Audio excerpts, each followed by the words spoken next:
Welcome to all participants to the 5-day International Textual Study Workshop on Kavya Prakasha.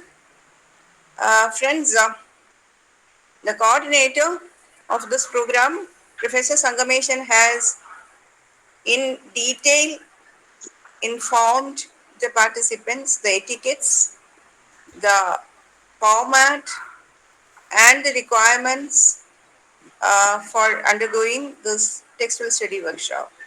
Friends, since COVID, we have been using largely this online platform. It is convenient, but that doesn't mean that we should dilute the seriousness of a real physical workshop which would otherwise have taken place.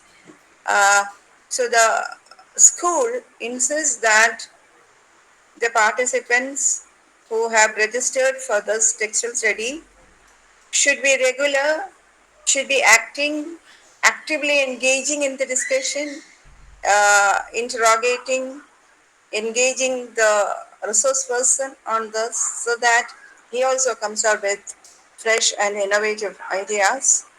The text is on the literary field, but as the resource person and the coordinator tells me that it will have a lot of darshana to share with you all. So those who are darshanikas in this group shouldn't be disappointed, I suppose. Uh, I know very little on the text as such, and anyway, why should I speak on the text when you are going to have the feast itself? Uh, so about the resource person, Professor Sundareshwaran, he was my former colleague. I've known him for uh, now more than 30 years, I suppose. A very serious academic and committed scholar in Sanskrit. He is also an expert in Indian mathematics, and I generally don't miss a chance to listen to him, particularly on the latter topic that I have just mentioned. Though literature is not my cup of tea, but nevertheless, I'm sure it's going to be very interesting to all uh, uh, scholars who are This call is now being interested in recorded. index studies. So I request Professor Sangameshan to speak a few words as the introductory remarks and then hand over the mic to the resource person. Thank you very much. Namaste,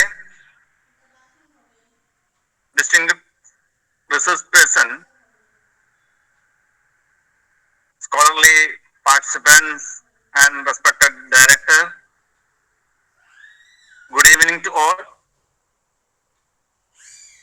Greetings from the International School for Sri Shankara Studies, Sri Shankaracharya University of Sanskrit Gallery. It is a moment of great academic significance as we gather in this virtual space to commence our international textual workshop on the Kavya Prakasha. In the vast ocean of Indian Alankara Shastra, two texts command the authority and reverence that Mamada Bhatta's Kavya Prakasha does.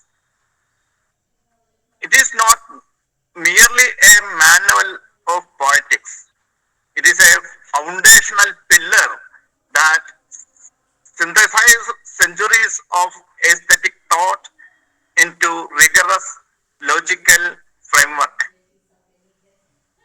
Mamada's genius lay in his ability to harmonize the divergent schools of Dasa, Alankara, and Guna under the overarching umbrella of the Dhwani theory propounded by Anandavardhana. Structured into 10 chapters named as Ullasas, the text serves as a comprehensive guide from the definition of poetry, Kavya Lakshana, and the powers of the word Shabda Shakti to the intricate analysis of rasa and the classifications of alankaras. It is a profound honor to welcome our distinguished resource person, Professor N.K. Sundareswaran. Professor Sundareswaran, as Madam has told, a reputed scholar and a former professor at the Department of Sanskrit, University of Calicut, is known for his deep erudition in Sahitya and his meticulous approach to Shastra texts. He has mentored generations of scholars. His presence ensures that our exploration of Mamana's complex verses will be both lucid and deeply insightful. We are truly privileged, sir, to have you lead us through this textual odyssey. We wholeheartedly welcome you, sir. Sundaresh Mash. We extend a warm and respectful welcome to our visionary leader, Professor Srikala M. Nair, Director of the International School for Sri Shankaracharya Studies, an eminent scholar in philosophy and academic administration.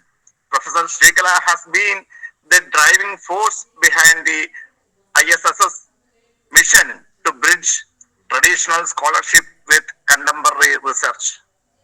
Welcome, madam. Finally, we welcome the heart of the workshop, the participants.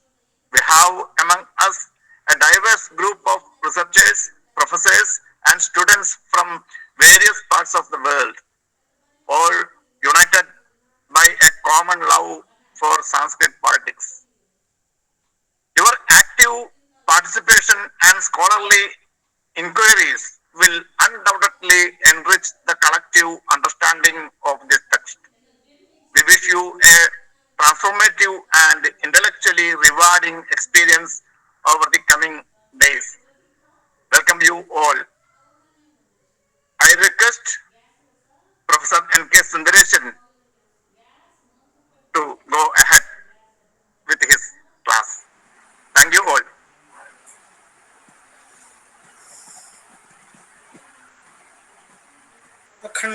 अखण्डमण्डलाकारं व्याप्तं येन चराचरं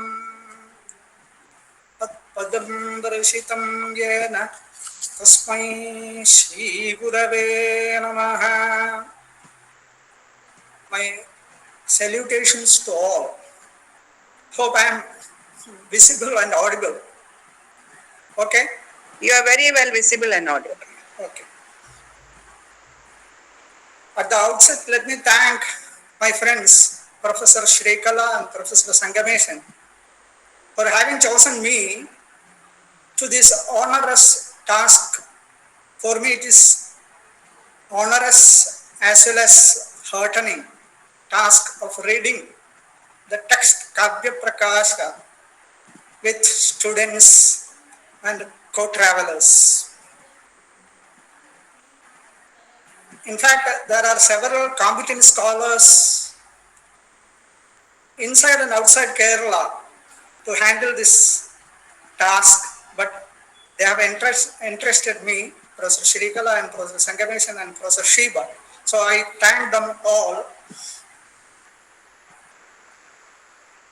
Yes, the text Kavya Prakasha is a seminal work in the Sanskrit literary theory, in the world of Sanskrit literary theory. It is authored by Mammatacharya, Mammata, a great scholar coming from Kashmir. Tradition holds that he is the incarnation of Goddess Saraswati herself, great scholar, who lived immediately after the great philosopher, the great intellectual, the greatest of intellectuals that India has ever produced, Abhinava Gupta, and immediately followed by Hemachandra and others. So his date is fixed, 11th and 12th centuries of Common Era. This text has already been said by Sangameshan, Professor Sangameshan,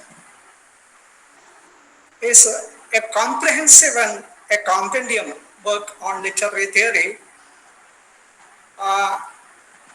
bringing all the earlier theories under the fold of Dhvani, the theory of Dhvani. It is very important work. It has been said by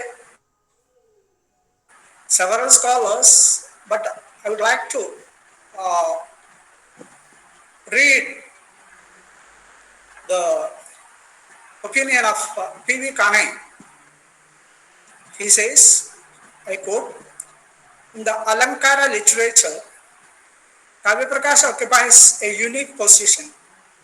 It sums up in itself all the activities that had been going on for centuries in the field of poetics. While it becomes itself a fountainhead from which fresh streams of doctrines issue forth, like the Sharirika Bhashya in Vedanta or the Mahabhashya in grammar. The Kavya Prakasha becomes a starting point for future exegesis and expansion. The great merit of the work is that it combines fullness of treatment with conciseness. In 143 karikas, the whole field of poetics is traversed. Unquote. As Kane says in his last sentence, the conciseness is a significant aspect of the work, and this work has been commented upon by stalwarts, great scholars, great philosophers in different fields, in different disciplines, like grammar, Mimamsa, and Dharma Shastra. Nagesha Bhatta, the great grammarian, has commented upon his. Kamalakara Bhatta, the great Mimamsaka and an authority on Dharma Shastra, the author of Nirnaya Sindhu, has commented upon it. And in medieval times, it was held in some parts of India that writing a commentary on Kavya Prakasha is a prerequisite condition for conferring a title or an award. And several commentators has pointed out this as Kavya Prakashe टिप्पणयः सहस्रशः सन्ति यद्यपि ताभ्यस्त्वस्य विशेषो यः पंडितैः सोत्र धार्यताम्. Writes a commentator. He says there are thousands of commentaries. Kavya Prakashe टिप्पणयः सहस्रशः सन्ति. Another commentator says Kavya Prakashasya कृता गृहे गृहे टीका तथाप्येष तथैव दुर्गमः. Every household has its own commentary on Kavya Prakasha. It is not possession, it is meant here, but the authorship. Every household has got its own commentary on Kavya Prakasha. Even then, it is very difficult to understand. It is very hard. Durgama. Sukhena Vijnatumimam ya ihate dhiraha sa etam nipunam vilokatam.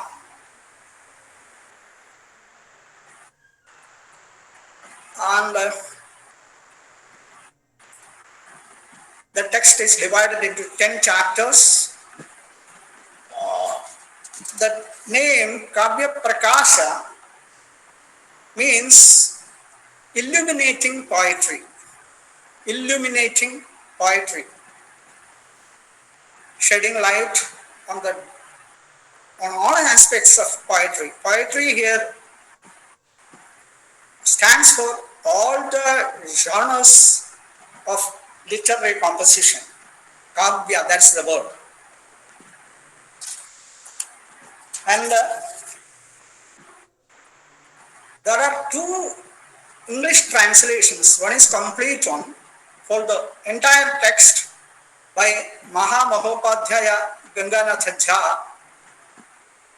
and another one by Gajendra Gadkar, Professor Gajendra Gadkar, on the first, second, and 10th chapters of Kavya Prakasha. I'll be showing the text, sharing screen.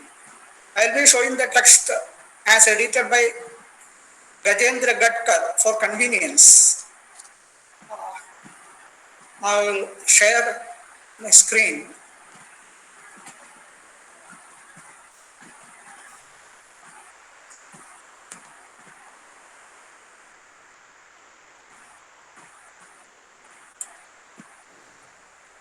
Of all the commentaries,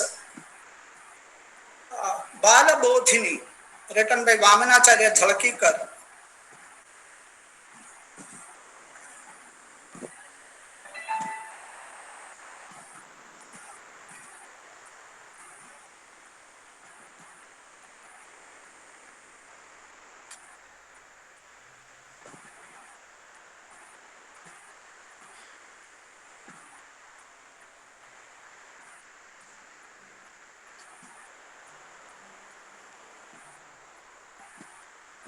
is very useful, because why this problem comes?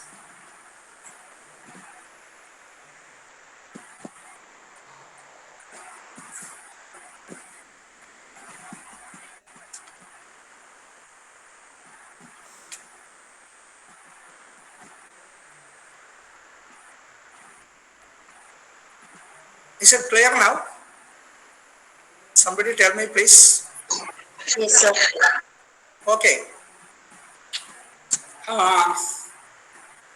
The commentary named Bala Bodhini, authored by Vamanacharya Dhalakikar, is a handy one which comprises all the significant tenets of all the earlier commentaries. And what I intend to do is, I am given to know that the participants are from different areas, different disciplines, students from other departments, from the discipline of philosophy, other languages, and even students and teachers, faculty members of Sanskrit are there. So I'll be reading the text, and I'll be focusing on some important aspects, just like a Prakarana Grantha.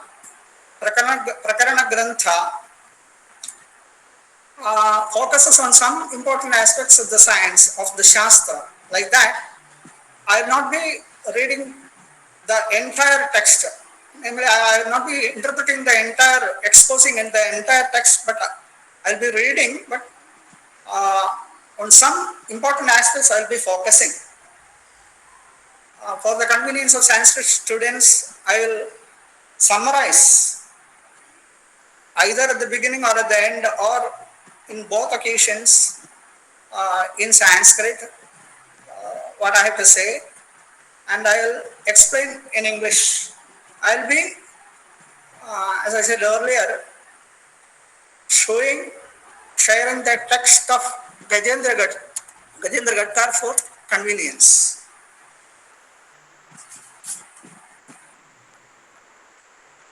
So let us start.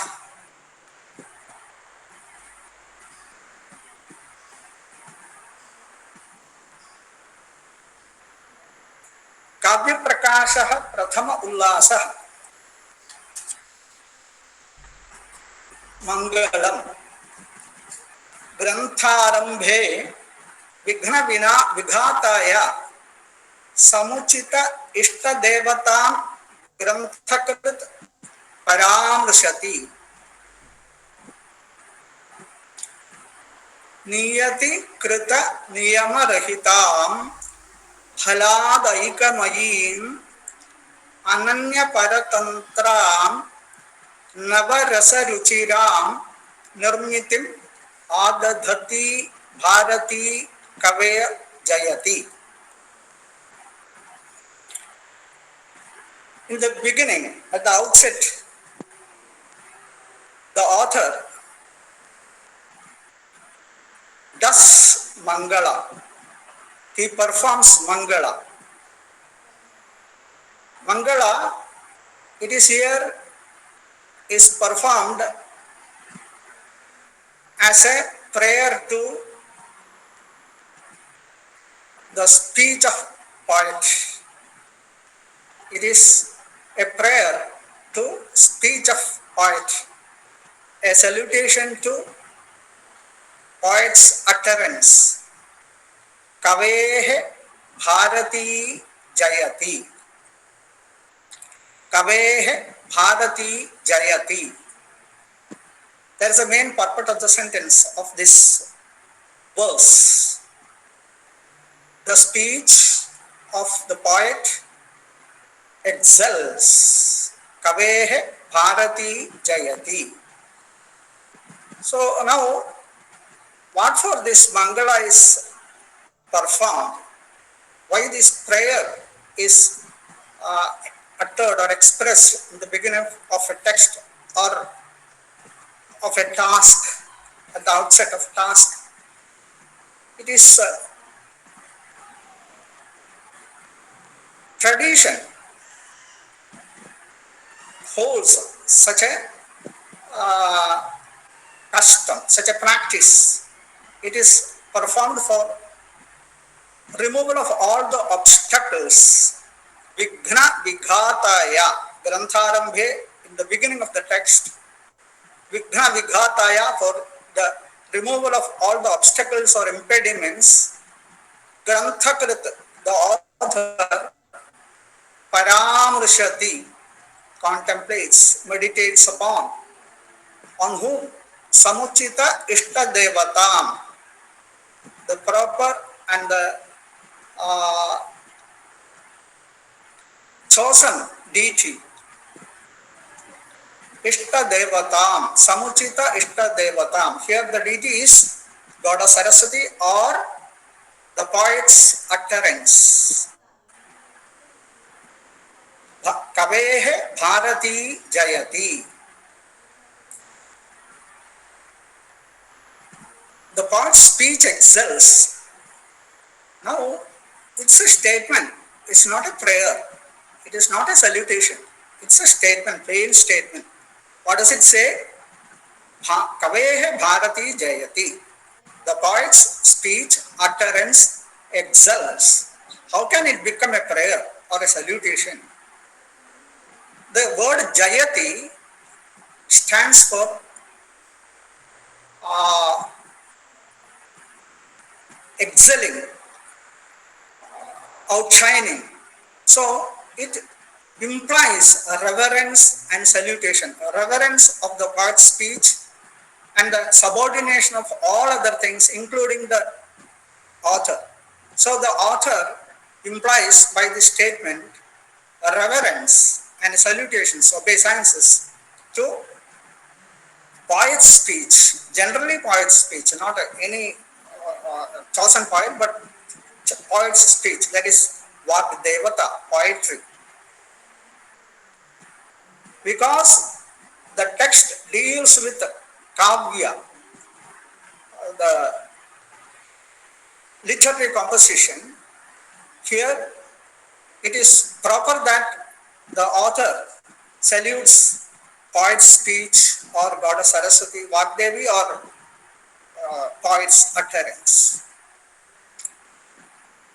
Now,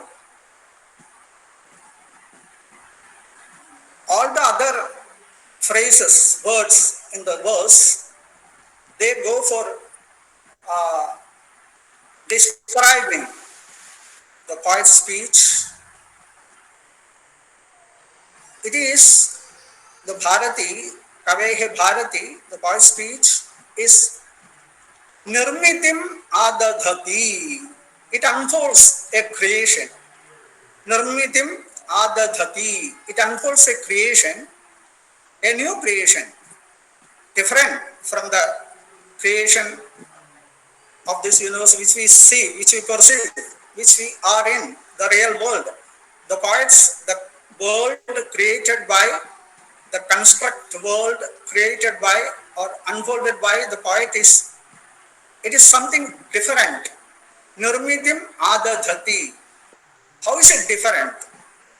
It is niyati krita niyama rahitam nirmitim adadhati. Niyati krita niyama rahitam. Rahita means devoid of, unfettered, not controlled, not governed by the niyamas, by the limitations, by the stipulations, conditions. Conditions made by whom? By niyati. Niyati is a destination or nature. So, niyati krita niyama rahitam. In the real world, there are some rules, there are some theories, there are some cause-effect relations, there are some limitations, and we can easily predict what will happen. If this is happening, what will happen next, we can predict. But in the world of poetry, we cannot do that. So it is unfettered by the restraints of created all the rules and conditions which are there, verily there in the real world created by Brahma. So this creation of the poet is very different from the real world. Then again, it is Haladaikamayi. Halada means bliss.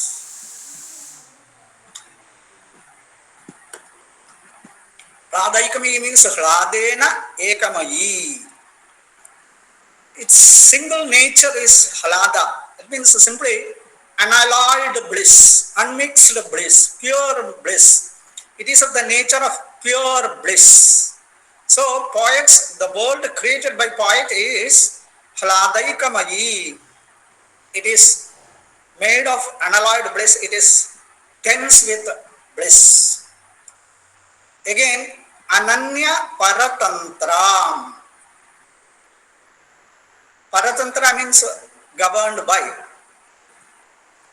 Anya Paratantra means governed by something else. Ananya Paratantra means not governed by anything else. So it is totally free, absolutely free. The poet is free to do anything. Apare, as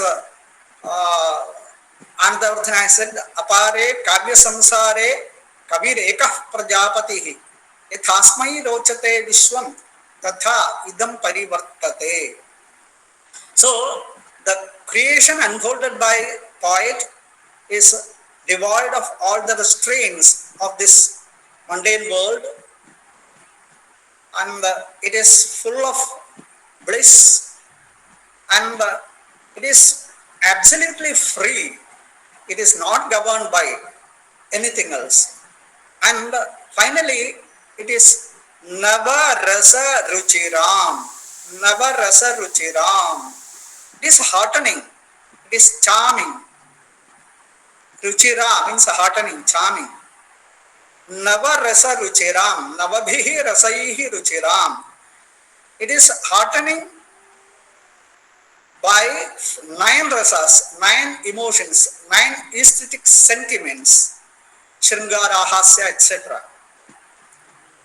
On the other hand, the real world created by, mundane world created by Brahman is having only Shad rasas.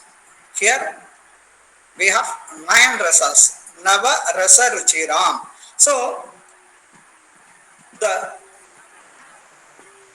world, the construct world unfolded by, created by poet, which is entirely different from, totally different from the mundane world of us. This has been created by the poet's speech. So that speech of poet excels. It excels means I am also inferior to it and I bow down to it. That is implied. Now, in the Sanskrit parlance, all the discipline, all the texts on Shastric disciplines, Shastras, in the medieval times are designed in such a way that there are brief statements, sutras or karikas, and which contains all the tenets, all the important tenets, usually in verses or aphorisms or sutras, and they are explained in prose. The explanation, exposition part is called vritti. So the verses or the aphorisms are called karikas, and they are followed by explanation given by either by the author himself or somebody else. Exposition in prose, simple prose. That is called, that part is called vritti. And after vritti, there comes illustrative examples where the statement is illustrated with examples. So this first Mangala Shloka, Mangala Padya, is explained in the vritti as Niyati Shaktya Niyata Rupa Sukha Dukha Moha Swabhava Paramanvadi Upadana Karmadi Sahakari Karana Paratantra Shadrasa Nacha Hridya Iva Taihi Tadrishi Brahmanaha Nirmitim Nirmanam Nirmitihi Nirmanam Etad Vilakshana Kavivan Nirmitihi Ata Eva Jayati Jayatyarthena cha Namaskaraha Akshipyate iti Tam Pratyasmi Pranataha iti Labhyate. Sanskritena Vachmi Saram Adhuna Atra Asmin Mangalapadye Kavehe Bharati Sarvotkarshena Vartate Aham Tam Prati Pranatosmi iti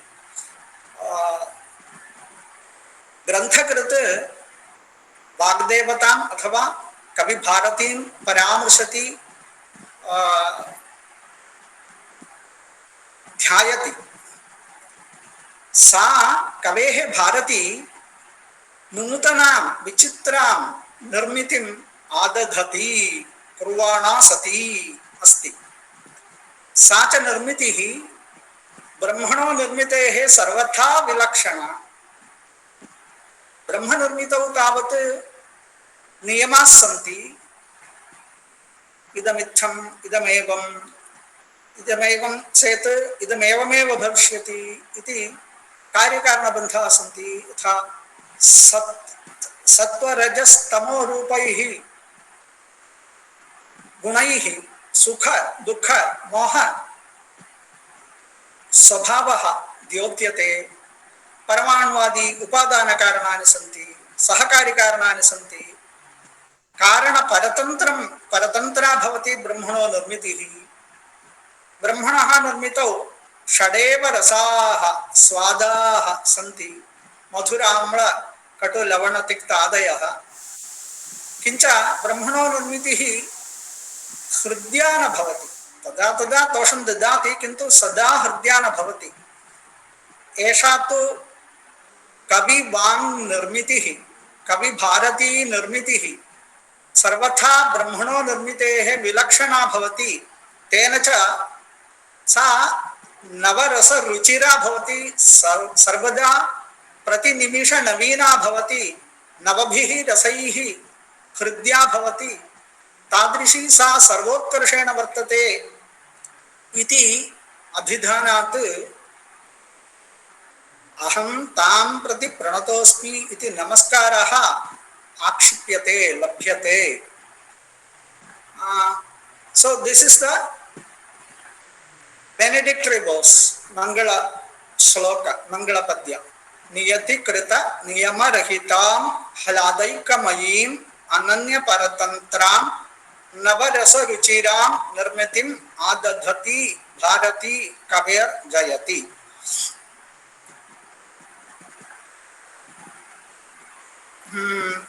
Today I will be focusing on the nature of poetry and the classification of poetry. So I will be stressing on these two aspects more. So I will just leave out this and proceed to the next verse. After say 1 hour, I will give a break for 5 minutes. You can come opine, you can suggest your opinions, and the way in which I read the text, you can intervene and you can guide me. So after 50 minutes or 1 hour, I will just give time for 5 minutes for suggestions and opinions. I am proceeding. Iha abhidheyam saprayojanam iti aha. Iha abhidheyam saprayojanam iti aha. Now this is the expression of the author of Vritti. Some people have the opinion that all the karikas are written by somebody else, Bharata Muni or somebody else, and Mamata has written the Vritti part and Vritti and Udaharana part only. Some scholars hold this opinion, but it is generally held that both Karika and Vritti portions are written by Mamatacharya. Even then, as if the author of Karikas was somebody else, the Vrittika are always, it is a bond of all the authors in Shastric texts, authors of Sanskrit texts. They refer to oneself as somebody else. Here also, Mamata says, Iha abhidheyam saprayojanam iti aha. Iha, here. In this text, abhidheya, the content, saprayojanam, it is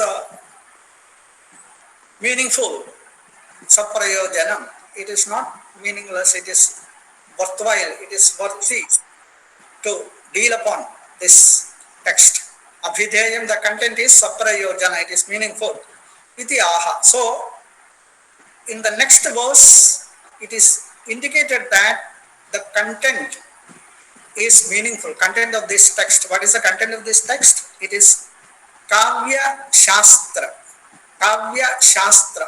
Kavya is a general term for all the genres of literary compositions. Kavya Shastra means systematic discipline. Shastra, Kavya Shastra. So it is literary theory. This literary theory, the content of this book, content of this work, literary theory, is meaningful.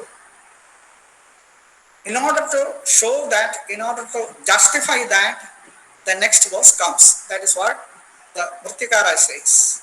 And the Karika runs as Kavyam Yashase Arthakrite Vyavahara Vide Shivetara Kshataye Sadhyah Paranirvurtaye Kanta Sammitataya Upadesha Yuje.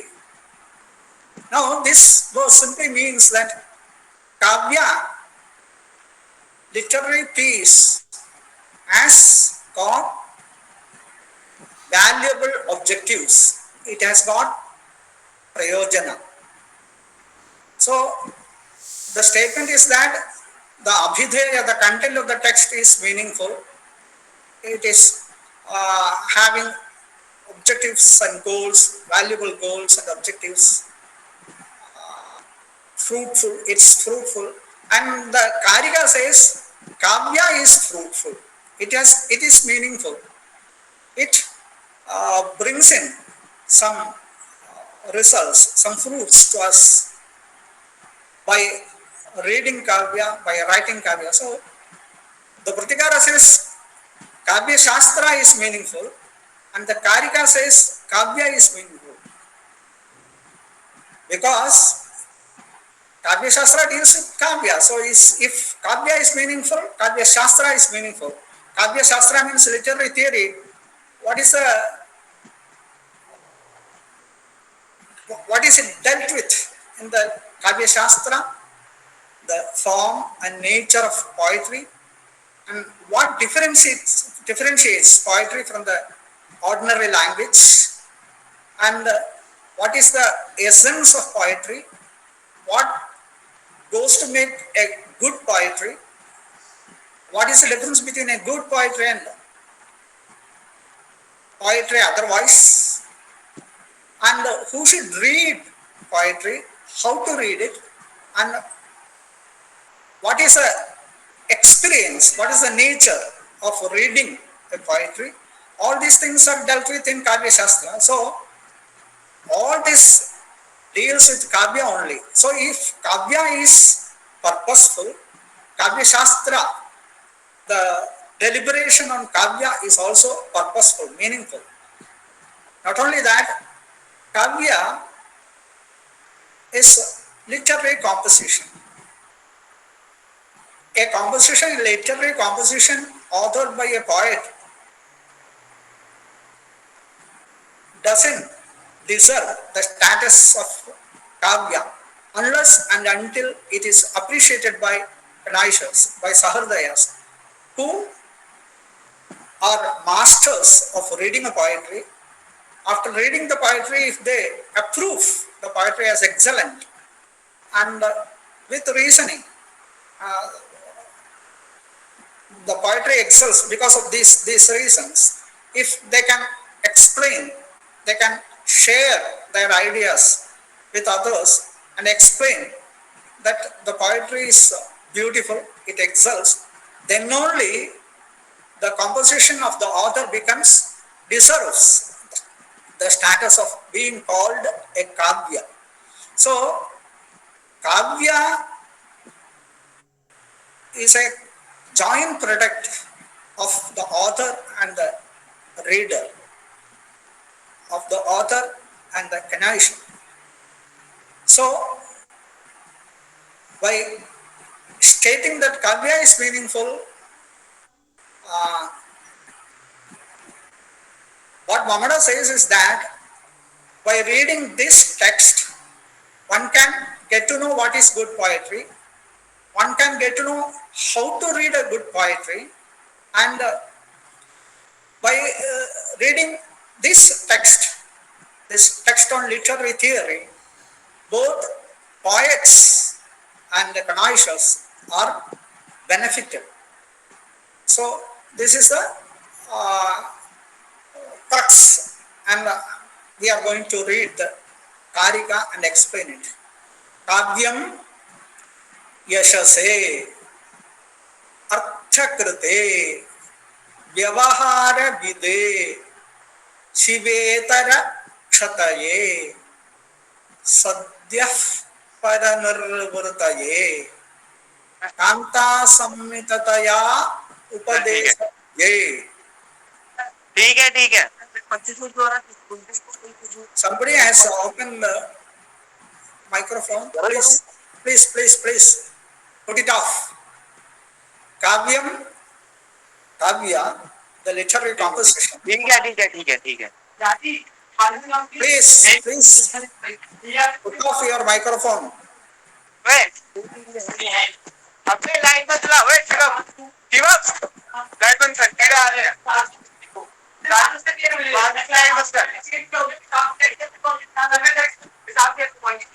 अगर की line बंद कर line बंद कर केड़ा आ रहे हैं और क्यों बता वकील वाले साहब ने दिया पर अरे नहीं है हमारे पास आज मोबाइल जाना उधर These people. अभी तो काम किया कि वो Combination, she do. Sachin, please mute. Oh, you have to mute, not unmute. Okay.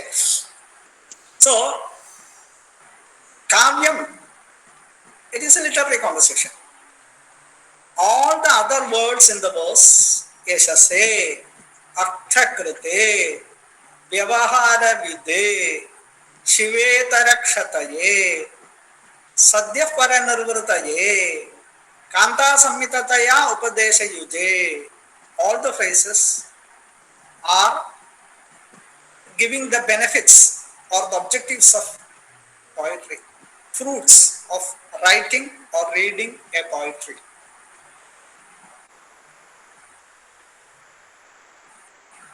यशः अर्थकृत व्यवहारवित् शिवेतरक्षतिः सद्यः परनिर्वृतिः कान्तासंहिततया उपदेशयुक्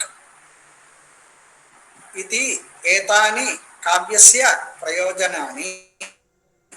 काव्यं यशोर्थं, काव्यम् अर्थकरणार्थं, काव्यं व्यवहारविदर्थं, व्यवहारवेदनार्थं, काव्यं शिवेतरक्षत्यर्थं, काव्यं सद्यः परनिर्वृत्यर्थं, काव्यं कान्तासंहिततया उपदेशयुजर्थं, कान्तासंहिततया उपदेशयोजनार्थं. All the words are in the fourth case, and the fourth case here it is meant for tadarthya. It is the fruit, it is the result. What is the result? What do you get from reading or writing a poetry? Yashaha. Yashaha, fame. Yashase, for fame. Arthakrite. Artha means wealth. Whatever you. Again, somebody is opening microphone. Artha means what do you stand for? What are you craving to attain? What are you aiming to attain? Artha. So it is wealth, all kinds of wealth.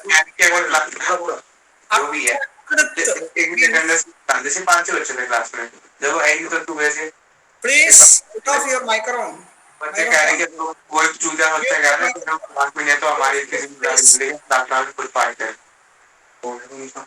Organizers can mute their phones, no? Please do. Arthakrit means arthakaranam, making wealth or gathering wealth, all kinds of wealth. Arthakaranam is the Please, all of you, please mute your phones. Kindly mute your phones.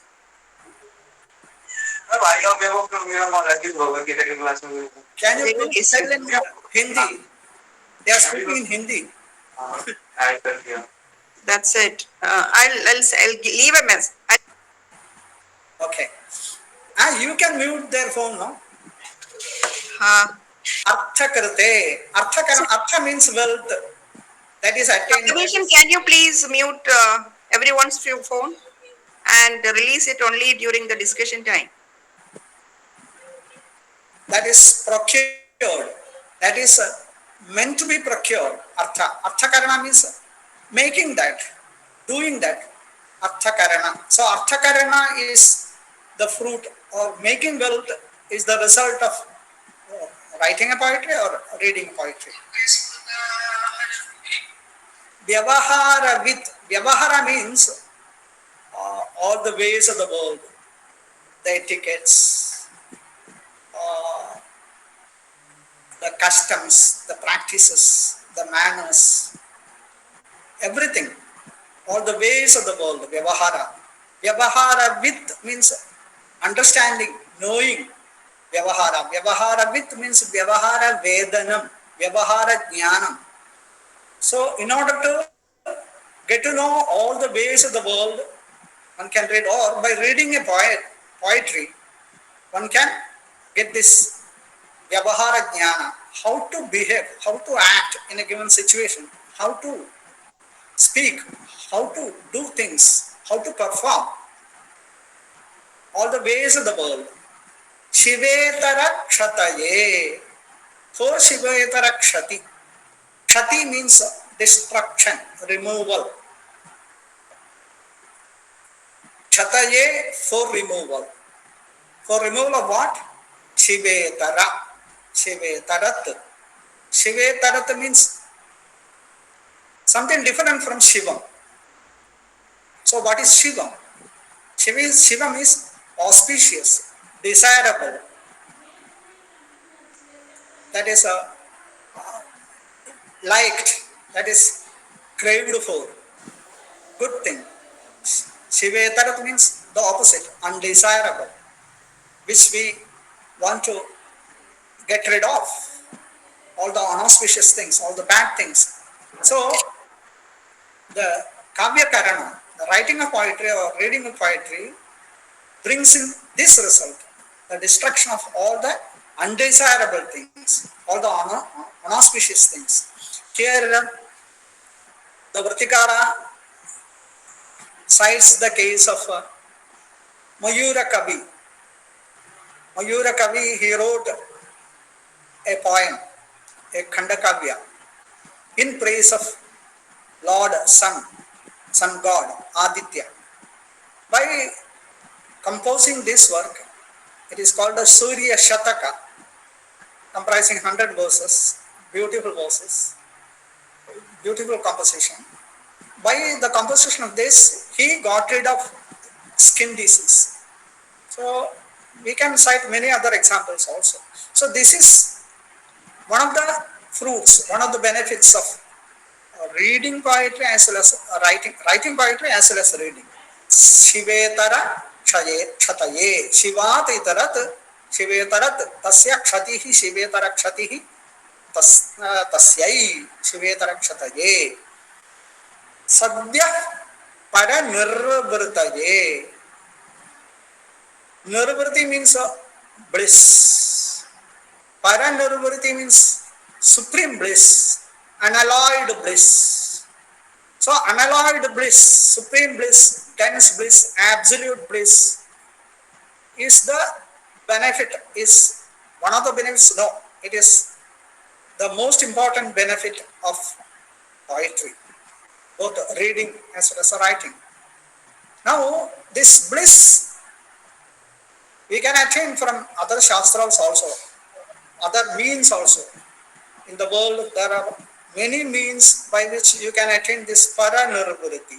Paranirvriti, this Vedanta Shastra claims that the science stands for paranirvriti. All the sciences, Vimamsa, they say that the Swarga, there is Yanna Dukkhena Sambhinnam, Swah Padaspadam.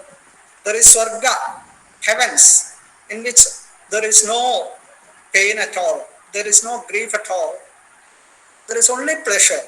So paranirvriti can be attained from many other means, but Kavya gives instantaneous experience of supreme bliss. Sadhyah paranirvritaye. Sadhyah paranirvritaye. While reading the poetry, you can have that aesthetic experience which is certified by all the connoisseurs as well as the authors of literary theories, that it is unalloyed bliss, Ananda Swarupa Rasaha. So, by reading poetry, this is the most important benefit that you get. Sadhyah Paranirvriti. And the last one is Kanta Sammitataya Upadesha Yuk. Upadesha Yuk. Upadesha means teaching. Upadesha Yuk means Upadesha Yojanam. Giving the act of teaching or the what do you call the message that you get from teaching, Upadesha Yojanam. So that's a benefit. What kind of an advice, what kind of a teaching that you get from poetry? Kanta Sammitataya. Kanta Sammitam means equal to the teaching that is made by the sweetheart. Kanta, it is not wife meant here. All the wives are not sweethearts. So Kanta here means sweetheart.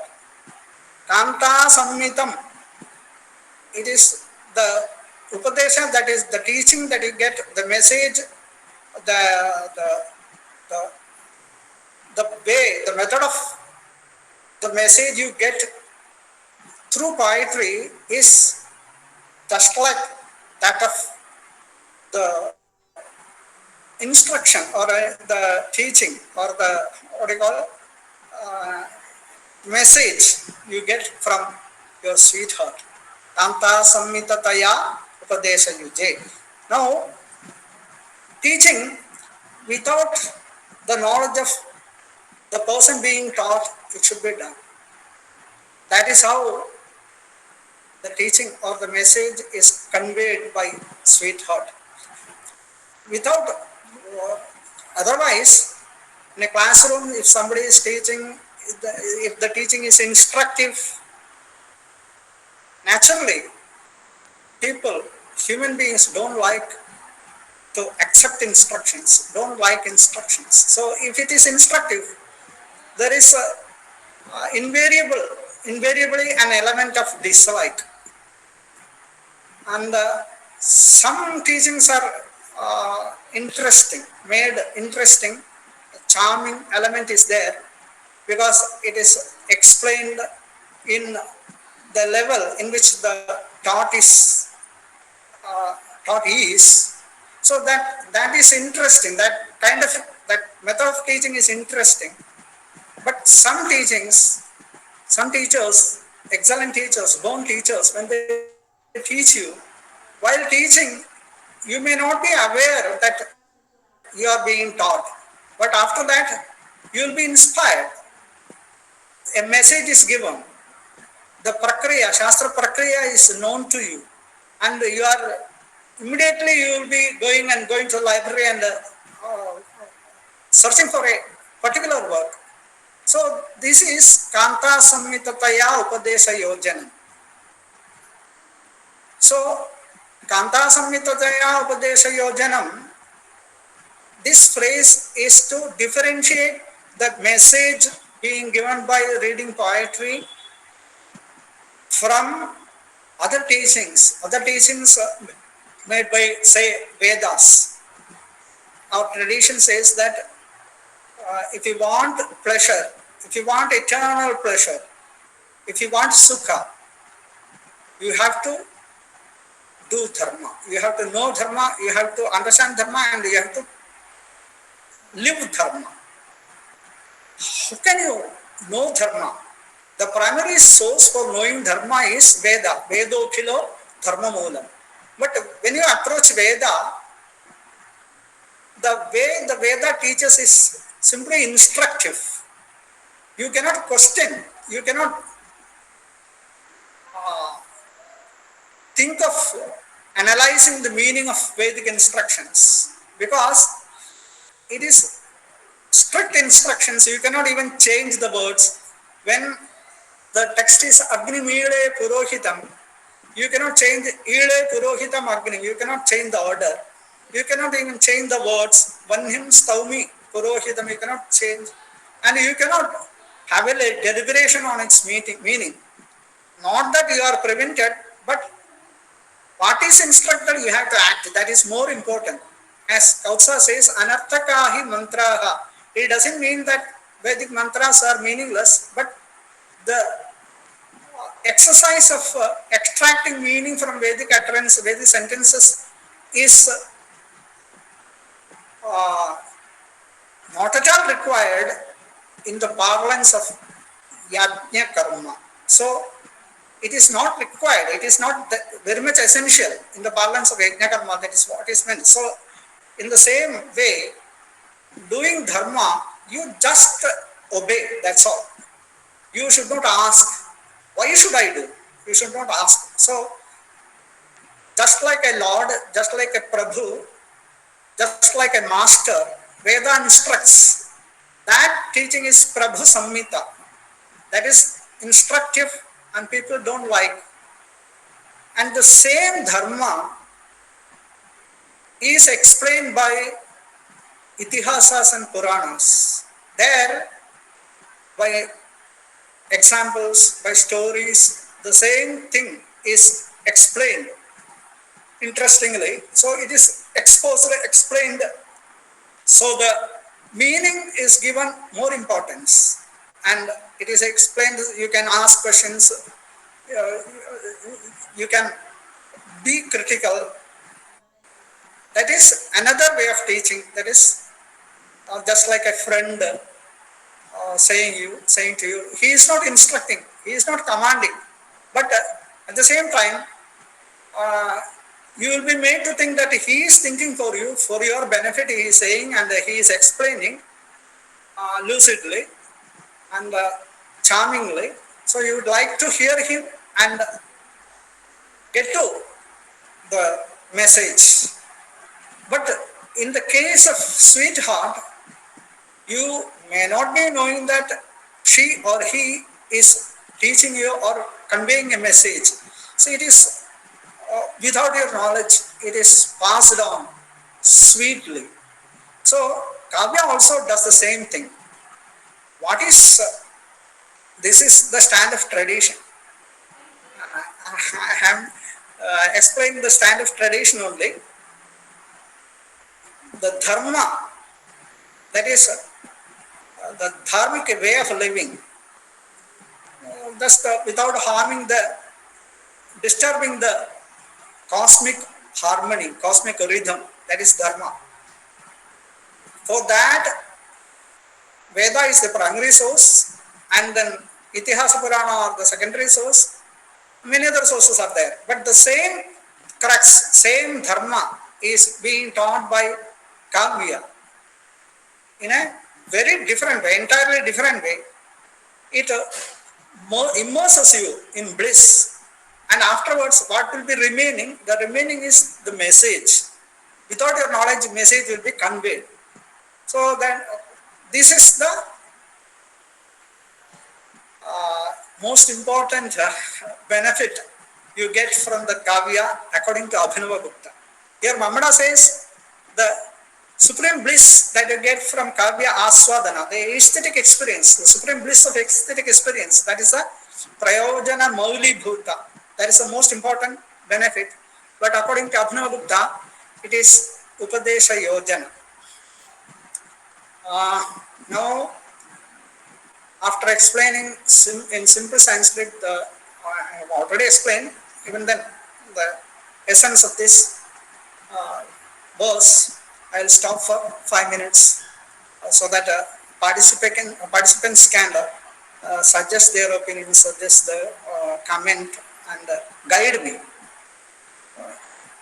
अस्यां कारिकायां काव्यस्य प्रयोजनमुक्तं यशः अर्थकरणं व्यवहारवेदनम् अमङ्गलनाशः शिवेतरक्षतिः अमङ्गलनाशः सद्यः परनिर्वृत्तिः कान्तासंयुक्ततया उपदेशयोजनम् इत्येतानि प्रयोजनानि एतस्मै अर्थाय काव्यं तिष्ठति काव्यं कल्पते काव्यं भवति एतानि काव्यस्य प्रयोजनानि कालिदासादीनामिव यशः. That part is the explanation of the word yashase. You will get a fame just like Kalidasa. Sri Harshadehe Dhavakadinamiva Dhanam. Here in this edition it is Banadinamiva Dhanam, but other editions this reading is there, Dhavakadinamiva Dhanam. It is said that the story goes that a poet wrote a Ratnavali Natika and it was published in the name of the king Sriharsha. The poet's name is Dhavaka. He got money, plenty of wealth from king. So that is the benefit. Dhavaka Dinami Vadanam. Rajadigata Uchita Achara Parijnanam. Parijnanam, knowledge, understanding. Rajadigata Uchita Achara Parijnanam. how to behave uh, in front of king or other people in society, how to behave, how to act. Adityadehe mayuradinamiva anartha nivaranam. Among shivetara kshatihi anartha nivaranam. Removal of undesirable things. Adityadehe from gods like Aditya. Mayuradinam to poets like Mayura. This anartha nivarana is the benefit. The removal of undesirable things is benefit. Sakala prayojana mauli bhutam. Sakala prayojana mauli bhutam. Samanantarameva rasaswadana samudbhutam. Vigalita vedyantaram anandam. That ananda is the supreme benefit, the most important benefit. That you get instantaneous samanantarameva while reading the poetry itself. Rasaswadana samudbhutam. Aesthetic experience, the bliss that you get from aesthetic experience. It is sakala prayojana mauli bhuta. It is the most important. Just like the crown, it is mauli, most important of all the benefits. Sakala prayojana mauli bhutam. Why it is most important? It is vigalita vedyantaram anandam. While you are experiencing this aesthetic experience, aesthetic bliss, then all the subjects of all other objects of consciousness of your cognition will be dropped off. Vigalita vedyantaram. So you will get pure bliss. No friction will be there. No restlessness will be there. So you are in your cognition, only one element is there, that is the subject of aesthetic experience. So you are one with that. So that is the most important. Prabhu Samhita Shabda Pradhana Vedebhya, it is different from the instructive Vedas. The teaching of Kavya, teaching made by Kavya is different from that made by Vedas. Suhut Samhita Arthataparyapat Puranadi Itihasebhyasta. It is also different from Purana Itihasa, which explain the purport just like your friend do. And it simply does two things. This poetry does two things. Shabdarthayo gunabhavena rasanga bhuta vyapara pravataya vilakshanam yat lokottara varnana nipuna kavi karma कांतेव सरसतापादनेन अभिमुखीकृत्य रामाधिपत वर्तितव्यं न रावणाधिपत इति उपदेशं यथायोगं करोति कवेः सहृदयस्य च. It does two things. It is subordinating the shabda and artha, the sound part and the meaning part, the form part and the content part of the poetry, that is being subordinated by Kavya, and it focuses on generating the aesthetic experience. Rasanga bhuta vyapara pravanataya. It focuses. Pravana means focusing. Focusing on what? The function of generating aesthetic experience. Rasanga bhuta vyapara pravanataya. So these two functions make it entirely different, vilakshana, different from Vedas and Itihasas and Puranas. So it is very charming. Lokottara varnana nipuna kavi karma. That is a short, brief definition of Kavya. Lokottara varnana nipuna kavi karma. It is that poet's utterance is entirely different and excels from all other mundane utterances, mundane statements, scriptures, ordinary language, everything. It is charming. So that ability to create, compose such a work is naipunya of Kavi. Lokottara varnana nipuna kavi karma. Tatu kanteva, just like the sweetheart, sarasatapadanena abhimukhi kritya. Ramadhivat vartitavyam na ravanaadhivat iti upadesham cha यथा योगम करोति कवेः सहृदयस्य च.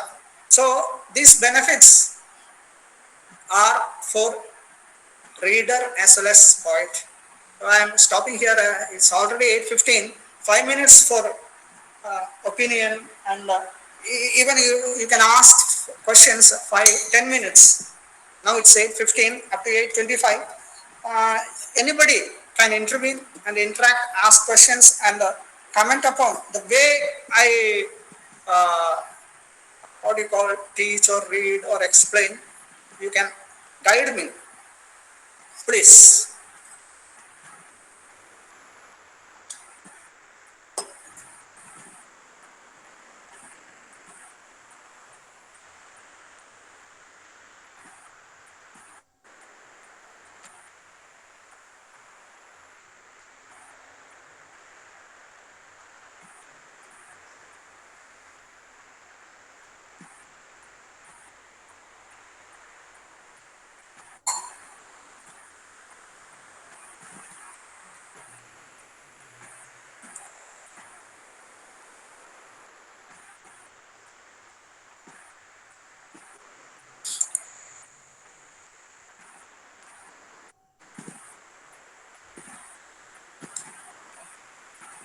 Sangamation, you can also make suggestions.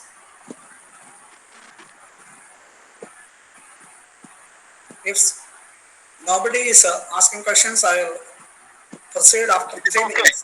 It is okay. It is going smoothly. Going smoothly. Anybody, any doubt, any guidance? That is what I require.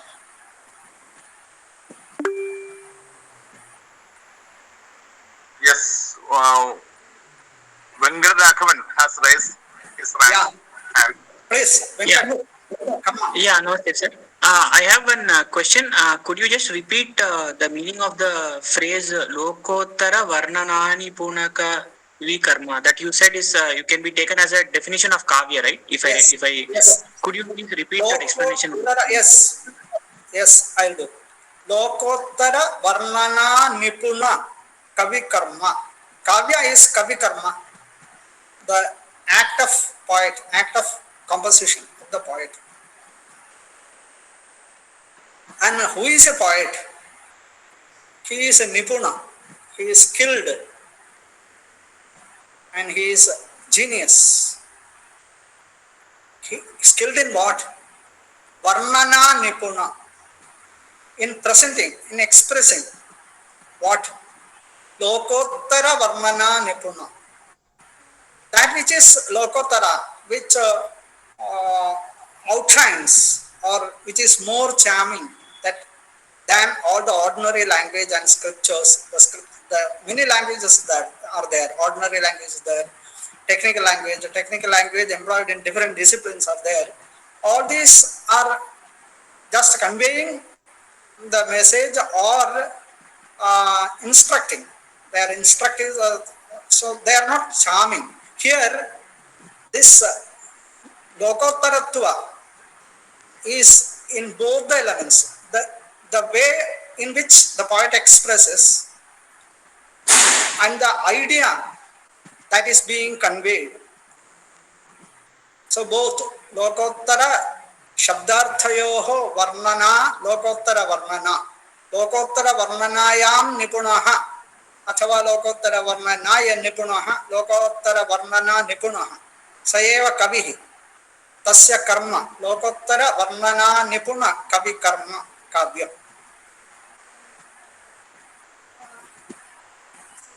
Okay? Thank you, sir. Thank you. Okay. So there is one question in the chat box. May I read? Chat box, yes. We see a difference on the aim You of. see a difference on the arm of Kavya here. For Dandini, it works as a mirror for the kings of yore. Here the attainment of rasa is referred important. Do we see difference of aim of poetry from political to personal? That is Satyavrata. You can express yourself. Can you please explain the last part do we see a difference of aim of poetry from political to personal? What do you mean? Can you please explain? Hello, sir. So I was just thinking, in Dandin, it works as a mirror through which the kings who have long gone, but their fame is preserved, as a mirror that reflects. Adiraja here- Yashodembam Adarsham Prapya Yes. Bhagavan. Yes. Right, right. So, but here the aim is a bit different. It's more on relishing the rasa, which is somewhat subjective and personal. So we are saying that there is a shift for the aim of poetry from a political space to a very personal space. That's what I was thinking. The approach is different, and the Kavya Shastra was developed. This Mammata's statement is from the angle of Kanayisha, and Dandin's statement is from the angle of a poet, a protege of a king. So that difference is there. That difference of the social conditions in which Dandin and Mammata lived, and the what do you call the development of the literary theory itself.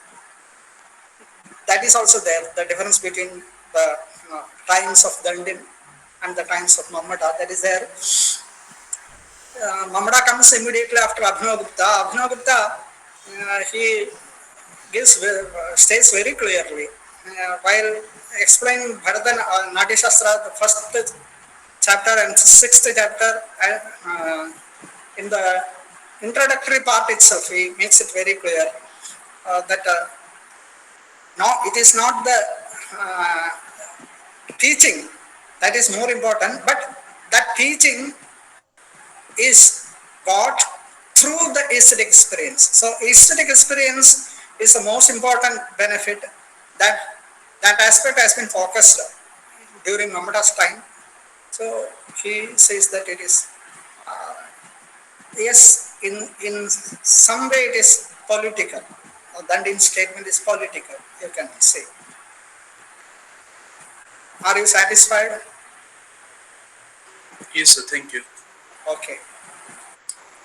Okay, shall we proceed? So, this is the way in which I will proceed.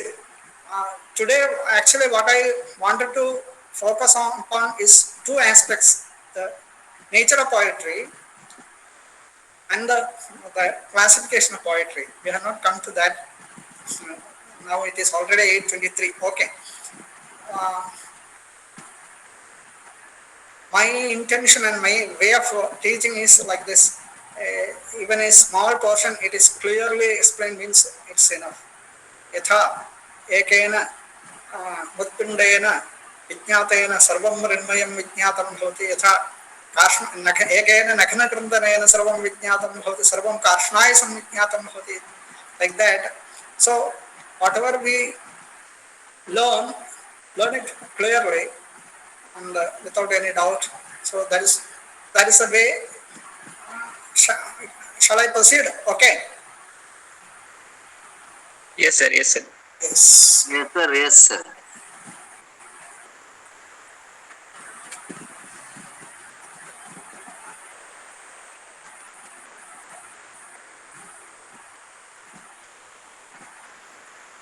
Is it clear now?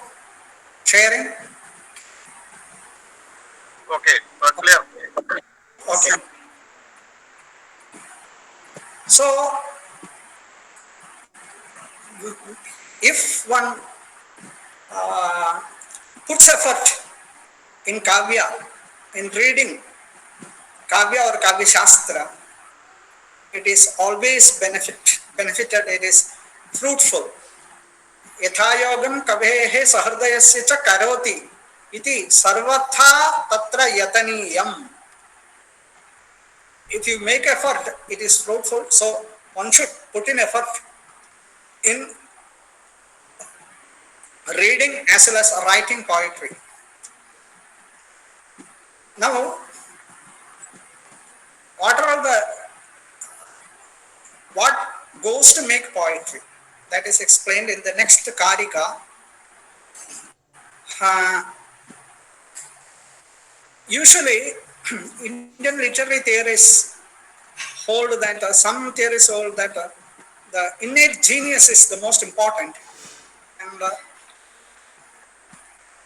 it, without anything else, without the help of anything else, without getting associated with anything else on its own, it can produce excellent poetry. Some people hold the opinion like that, like Jagannath Pandita, Kabigata, Pratibha, Tasya cha karanam Kabigata Kevala Pratibha. Kevala Pratibha. The innate genius, a peculiar faculty. Pratibha, he explains the term Pratibha as, usually it is translated as genius or innate genius or Shakti. But Jagannatha Pandita, he calls it as a peculiar faculty. And here Gadkar also uses the same word, a peculiar faculty. So that is one opinion. While others hold that the inborn genius alone will not go for making a good poetry, excellent poetry. That is very important, of course, but it should be what do you call supported by the skill developed by getting to know the ways of the world, loka, and the shastra, the scriptures. Scriptures, what do they do? Shastras, what do they do? They give a methodology of they put forth, they enunciate, or they create a construct, some techniques for thinking in that particular discipline. Shastra Prakriya, that is the benefit of Shastra. So that will give you equipped with the acumen to analyze many things, to make intellectual deliberations, whether it be critical or creative. On both the fields, critical and creative field, you can make deliberations. For making intellectual deliberations, the practice of Shastra, learning Shastra will give acumen, sharpen your acumen. So even then you have to read Kavyas also.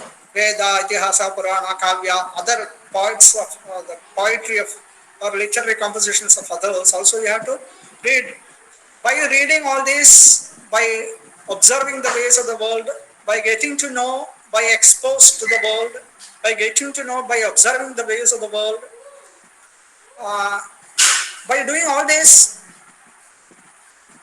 you develop a skill that is very much essential.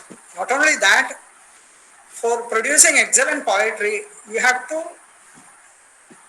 be trained by a master.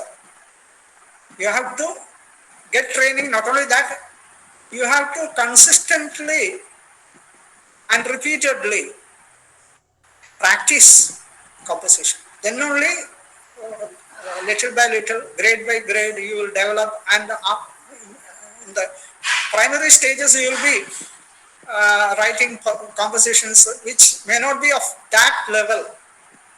So, which people may call upahasaniya kavya, ridiculous, or good, it's not good poetry. Learner people will say, but afterwards, if you go on practicing, then you will, after some time, you will be able to produce excellent poetry. So, these people hold that these three things, these three elements, which are the innate genius, inborn genius, and the developed skill in different disciplines and the ways of the world, and the consistent practice and training. These three go conjointly, go together to make a good poetry. So, Mamada also holds the second opinion. Just like Dandin. Dandin in his Kavyadrasha says, नैसर्गिकी च प्रतिभा श्रुतं च बहु निर्मलम् अमन्दश्च अभियोगः अस्याः कारणं काव्यसम्पदः. नैसर्गिकी च प्रतिभा innate genius, shrutam cha developed knowledge, developed skill, that is bahu, in excess, vast experience. Nirmalam, it should be very clear. You should have a clear knowledge, not alpatnyatva, but you should be very clear. Nirmala, as Tiruvalluvar says in his Tirukural, Karka Kashadara. So, Shrutam cha bahu nirmalam, then amandascha abhiyogaha. Amandaha, not little, huge, very big, in large quantity, of a high degree. Abhiyogaha, practice. So, rigorous practice, innate genius, and the developed skill, developed knowledge, all these together go to make a good poetry. That is done in. Similarly, here also, Mamata also says, Shaktir Nipunata Lokashastra Kavyadhyavekshanat Kavyatnya Shikshaya Abhyasaha Iti Hetu Tadudbhave. And see, this is the introductory remark by Vrittikara. Evam Asya Prayojana Muktava Karanam Aha. Having said, having enunciated the benefits of poetry, the author says the causes of poetry, Karanamaha. Shaktihi. Shaktihi. It is called Pratibha sometimes. It is Shakti. It is explained as Kavitva Bija Rupaha Samskara Visheshaha. Yam vina kavyam na prasaret prasaratam va upahasaniyam syat. In the vritti, this is the explanation. Shakti means that is an imprint, that is a samskara, peculiar imprint, samskara, innate characteristic. It is the germ for kavitva. It is inborn, innate. Kavitva bija rupaha samskara visheshaha eva shakti.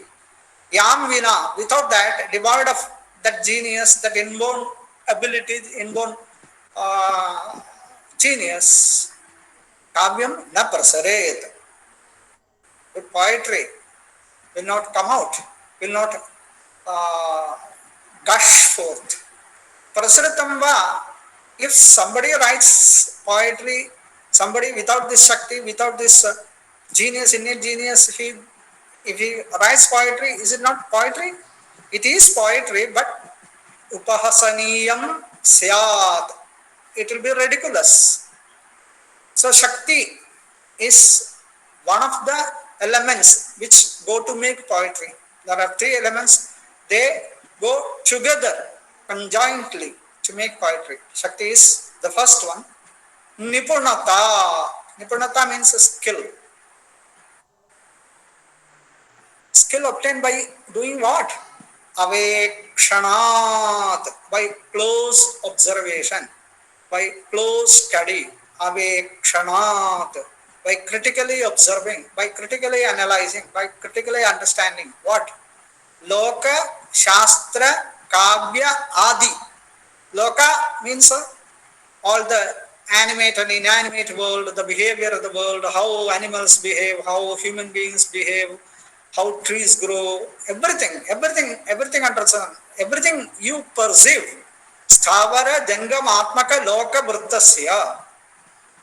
Shastranam. Shastra means disciplines, scriptures that systematically analyze different topics. Chando, Vyakarana, Abhidhana, Kosha, Kala, Chaturvarga, Gaja, Turaga, Khadga, Adi, Lakshana Granthana.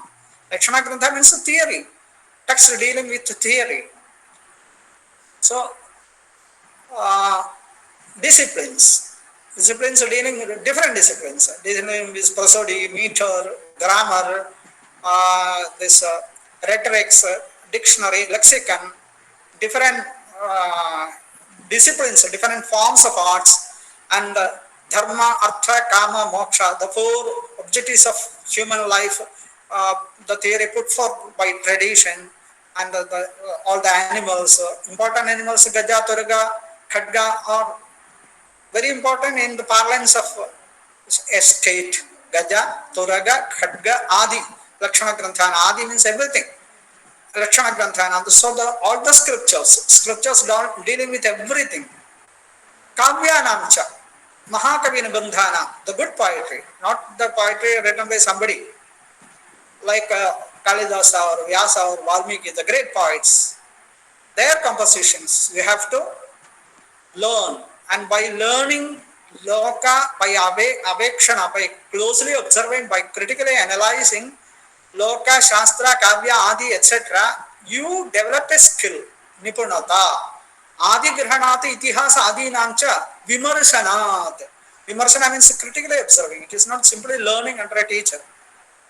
Learning under a teacher, you have to get trained in the ways of the Shastra and the methodology of the Shastra and the technical, framework of the Shastra. That will be taught by the teacher, but then you have to analyze, you have to use your own that genius, your own that genius. यस्य प्रज्ञा नास्ति शास्त्रं तस्य करोति किं लोचनाभ्यां विहीनस्य दर्पणः किं करिष्यति. So blindly learning, understanding the instructions of teacher is not enough. You have to do vimarshana. So then you will get nipunata. Nipunata, there is another word for nipunata given in the Vrti, it is vyutpatti. Pratibha or shakti, nipunata or vyutpatti. Then the third element is abhyasaha, repeated attempt. Abhyasaha, attempt of doing what? Writing, composing literary piece. How to compose? You have to get first training. You have to get trained. Shikshaya abhyasaha. So you have to train by whom? Kavyatya Shikshaya, who is a master. Your trainer should be a master on writing poetry as well as reading poetry. Kavyam kartum vicharayitum cha ye jananti te kavyatnyaha tad upadeshena kavyatnya shikshaya. Shiksha means upadesha, teaching, training. Karane yojane cha paunah punyena pravritti. Abhyasa means paunah punyena pravritti, doing again and again, repeatedly doing. Trayaha samuditaha. These three things go together to make natu vyastaha, not independently. Tasya kavyasya udbhave nirmane samullase cha. Udbhave means for the composition as well as the flourishing of poetry. Nirmane samullase cha. If you compose a poetry, it will not become a poetry then and there. Only when it is appreciated by learned people, it is approved by learned people, and it is discussed by others. Only when people are able to get the same experience as you got, as you wanted to convey, then only it becomes kavya. So nirmana and samullasa both are meant by udbhava. So kavyasya udbhave tadudbhave, kavyasya udbhave nirmane samullase cha. For the composition as well as flourishing of poetry, excellent poetry, these three put together are the cause. Shakti, Nipunata, Lokashastra Kavyadya, Vekshanat, Kavyatnya Shikshaya Abhyasaha, iti hetus tadudbhave. Here commentators deal a great deal upon this hetuhu tadudbhave. Three things are said, and there is only one cause. Nuances are there. We are leaving aside all those things and proceeding. Samskritena vaktavyam va? तस्य काव्यस्य उद्भवे निर्माणे समुल्लासे च एतद् अयं हेतुः कोऽयम् इति समुदिताः त्रयः हेतुः के ते त्रयः शक्तिः निपुणता अभ्यासः शक्तिः जन्मसिद्धः नैसर्गिकः सिद्धिविशेषः निपुणता लोकस्य शास्त्राणां काव्यानाम् इतिहासादीनां च अवेक्षणात् सम्यक् निरीक्षणात् सम्यक् विमर्शनात् जाता या निपुणता व्युत्पत्तिः तथा काव्यस्य करणे काव्यस्य आस्वादे च ये निपुणाः ये विज्ञाः अभिज्ञाः तेषां शिक्षया उपदेशेन अभ्यासः पौनःपुन्येन प्रवृत्तिः काव्यकरणे प्रवृत्तिः एतत् त्रयम् अथवा एते त्रयः समुदिताः हेतुः भवति काव्यस्य निर्माणे समुल्लासे च इति समुच्चयवादी अयं मठाचार्यः. Now we are proceeding to the nature of poetry. What is poetry? What is the essence of poetry? What is the external appearance as well as the crux, that is which is the essential element of poetry? It is explained by, it has been what you call explicated, exposed, discussed, deliberated by many people, many creative people, many people from the field of creative writing and critical writing, and masters of both creative and critical writing, not only in India, in all over the world. And the center of poetry, the essential element, which we cannot put it in clear terms. So it is something eccentric. It is not in the center of poetry, it is outside. Even then, people try. And Mamadacharya, synthesizing all the previous theories and subscribing mainly to Anandavardhana's Dhvani theory, puts his definition or an enunciation of nature of poetry as evam asya karanam uktva swarupam aha. Evam, thus having explained the causes of poetry, now the author is proceeding to explain the nature of poetry. Tadadoshav shabdarthav sagunav analankriti punah tvapi. Here, one thing should be made clear. I said that subscribing mainly to the theory of Dhvani theory of Anandavardhana. Dhvani theory means the Rasadhvani theory of Anandavardhana. Mamada has given this lakshana. But nowhere in this statement you see Dhvani or Rasa. How can it be? That is a question. Let it be there. Now we shall get to know the external and internal meaning of this statement. Tatu, that poetry, that kavya, adoshav shabdarthav sagunav analankriti punah kvapi. So what is poetry? That is poetry. Which is poetry? That which or shabdarthav tat, the word and its meaning. Shabdaha arthaha cha shabdarthav. Arthaha means, as I said earlier, it stems from the root r, gatav. So what is to be attained? When you utter a sentence, when you write something, what is to be attained? You are having the objective of making the reader or the listener to get a purport. That purport, that meaning is that idea, that is artha. It is not mere meaning of the words. The idea, the experience that you want to transmit, the thing, the idea, the purport that you want to pass on, that is artha. And shabda, the means, ways and means of doing that, you are using sound, sentences, words, sentences, phrases, indication, denotation, suggestion, etc., all the expressions. So the shabda does not stand merely for word, but for the frame, but for the expression, all the frames of expression.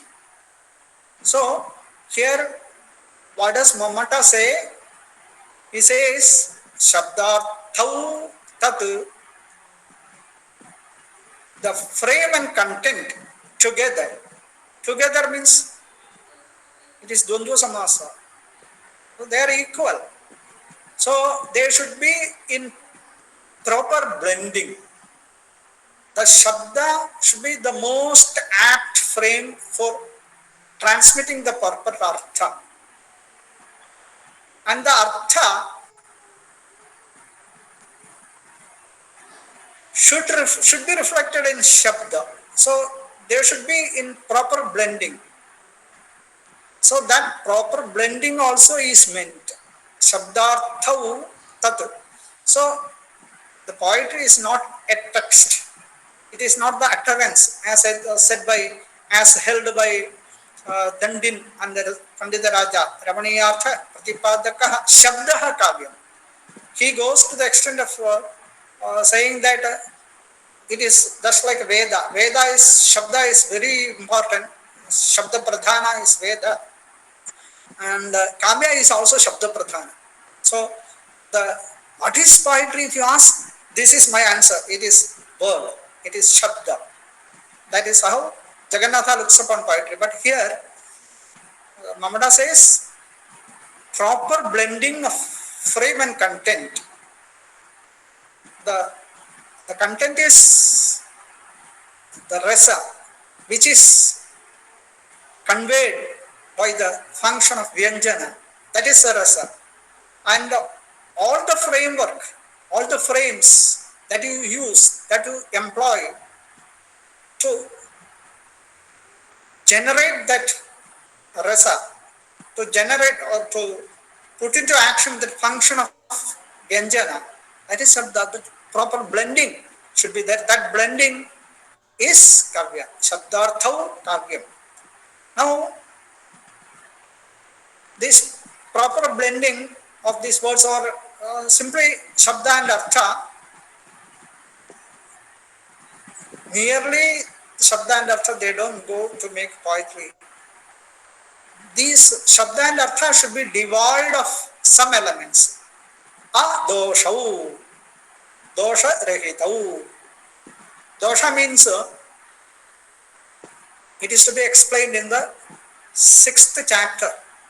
Dosha means impediment for aesthetic experience. All the elements, all the components in the kavya, in the poem, in the composition, which go to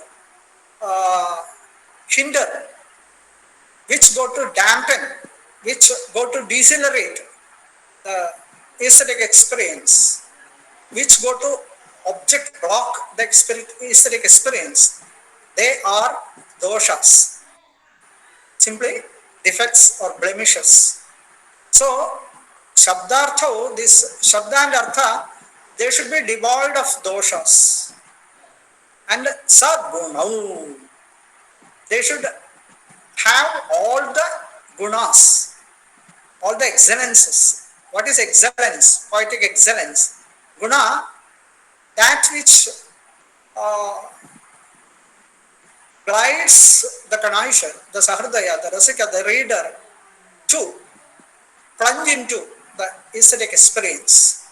That is which create a conducive atmosphere or which amplify the rasa experience, or which makes the entry very, very smooth, which actually this is the word, which makes the reader to glide into the experience, bliss of poetic aesthetic experience. They are called, those elements are called guna.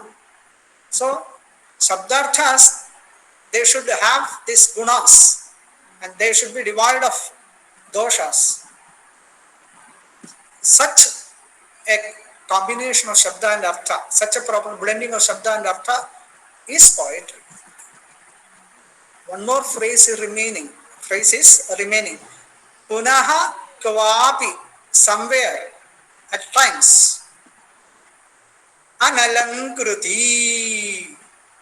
Analankriti without alankriti. Alankriti is a word, feminine word. The masculine word for it is alankara. Alankara is figure of speech, figure of utterance, a figure. So, Shabdartha Kavyam, this proper blendage of Shabda and Artha, form and content goes to make poetry. It should be devoid of, they should be devoid of all the doshas and they should have gunas. And at times, somewhere, they are without alankara. Analankriti. Alankriti means a figure of speech or figurative expression. Analankriti means not having or devoid of alankara. So sometimes, at times, the poetry which is the crux of which is Shabda and Artha, the alankara is not seen. Without even alankara, sometimes kavyas are seen. So at times there is no alankara, means what is the meaning? Everywhere they should have alankara, they should have figures of figurative expression, figures of speech. But at times, in some occasions, even if they don't have alankara, it does not harm the poetry. It is again poetry only. It's a good poetry, excellent poetry only. Which is the case? That is explained in the Vritti. So, what is the definition? Sagunau, Salankarau, Shabdarthau, Adoshau.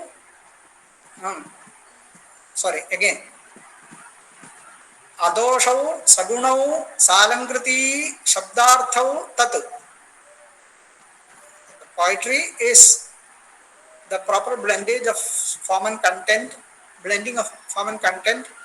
devoid of blemishes, having poetic excellences and figurative expressions. Even if at times there is no figurative expression, at times it does not harm the poetry, make anything less, or what do you call, degrade poetry. So, the vritti dosha gunalankaraha pakshante. The dosha, guna, alankara, all these elements are to be explained in the coming chapters. Kvapi ityanena etat aha. Kvapi, at times, somewhere. What does it mean? Yat sarvatra salankara. Everywhere, alankara should be there. Kvachit, somewhere, at some occasions, at some instances, kvachit tu, which is a instance or occasion. Sputalankara virahepi na kavyatwahani. Sputalankara viraha means where there is a rasa. Sputalankara virahepi rasavati kavya, that is understood. Where there is a rasa, that aesthetic purport is conveyed beautifully, rasa is flourishing, in such a poetry, the alankara, the absence of alankara is not a harm. Absence of alankara, what kind of alankara? Sputa alankara. very explicit alankara or flourishing alankara, very clear alankara, even if that is absent, na kavyatva hanihi.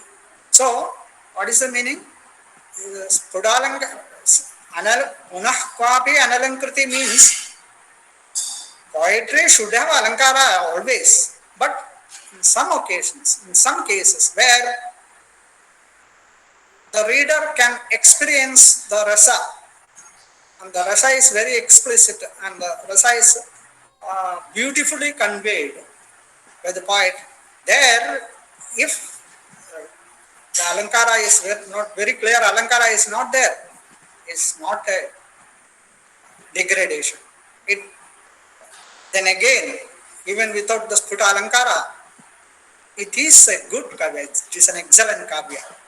And now, an illustrative example is given. Now it is already 8:56. Sangameshan, what to do? Whether to stop now or after completing this, and for discussion, how much time, when to end up. If there is any question, we may stop here. If there is no question, we can take 5 more minutes. Okay, okay. If there is question, we may stop. There is question, huh?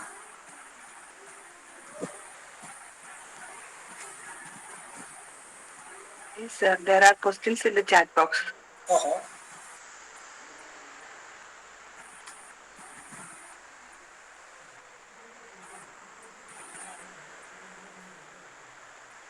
Chat box.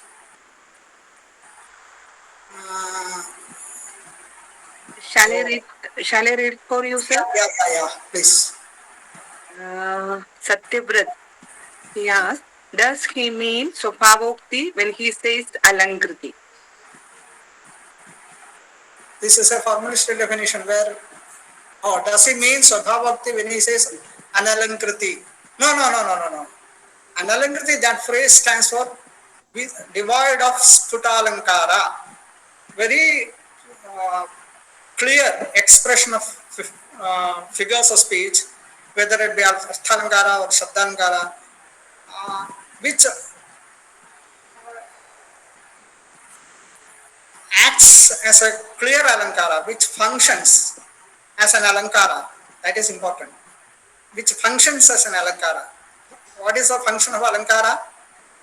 This gliding, making, helping one to glide into aesthetic experience.